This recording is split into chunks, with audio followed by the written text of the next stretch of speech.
Salmo Kapitulo 9. Pasalamat ngadto sa Dios tungod sa iyang hustisya. Pasalamatan ko ikaw o Ginoo sa tibuok kong kasing-kasing. Isaysay ko ang tanang butang nga kahibulungan nga imong gibuhat. Tungod kanimo mag-awit ako nga malipayon. Awitan ko ikaw mga pagdayeg, o Dios nga labing gamhanan. Inigsibog sa akong mga kaaway, mga tumba sila ug mga matay diha sa imong atubangan. Maghuhukom ka nga matarong nga naglingkod sa imong trono ug gihukman mo ako nga dili sad-an.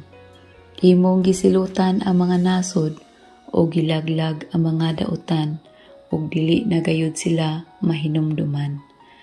Napuo na gayod ang among mga kaaway, ang ilang mga syudad imong gipanglumpag, ug wala nay handumanan nilang magpabilin.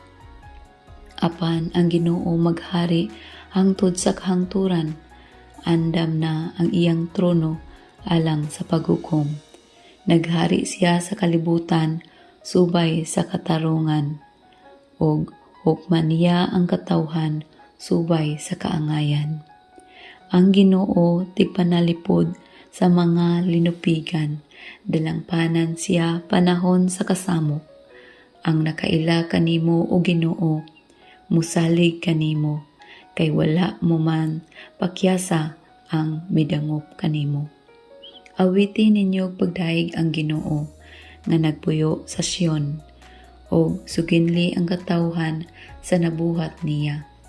Dili hikalimtan sa Dios ang mga nag-antos, ang ilang pagpakitabang tagdon gayud niya, silutan niya ang nagdaog-daog kanila. O Ginoo, kaloy iintawon ako, tan-awa, giunsa ako pagdaog-daog sa mga nagdumot kanako. Ilikay ako sa gangaan sa kamatayon, aron didto sa mga gangaan sa Jerusalem, ikasaysay ko ang imong nahimo kanako, ug magmalipayon ako tungod sa imong pagluwas kanako. Ang mga nasod nga wala magtuo sa Dios naunay pagkahulog sa ilang gahong, ug naunay pagkabitik sa ilang litag. Pinaagi sa iyang matarong nga paghukom, gipaila sa Ginoo kung kinsa siya. Ang mga dautan na unay pagkalitag sa ilang mga buhat. Kamatayon ang sangputan sa mga dautan, o sa tanang nagsalikway sa Dios. Dili kanunay pasagdan ang mga kabus, og ang paglaom sa mga kabus dili gayud makawang hangtod sa hangtod.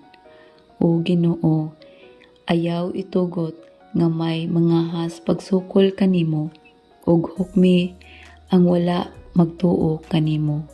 Pabatia sila kahadlok o Ginoo, ug pailha sila nga sila tawo lamang.